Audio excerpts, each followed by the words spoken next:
Matayog ang pangarap ng mountaineer na si Henry. Ang marating ang tuktok ng pinakamataas na bundok sa Pilipinas, ang Mount Apo sa Mindanao. Kasama ang kanyang alaga, ang asong si Bundok. At ang pangarap nilang ito, hindi rin malabong ma-achieve.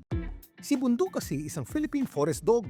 Ang mga Philippine Forest Dog na binansagan ding aso ng gubat o witch dog, kilala sa kanilang pambihirang lakas at liksi. Pagkasama ko siya sa pamumundok, wala din akong alinlangan na baka alagaan ko siya. Kasi po si Bundok po napaka-behave po during trail, saka masunurin.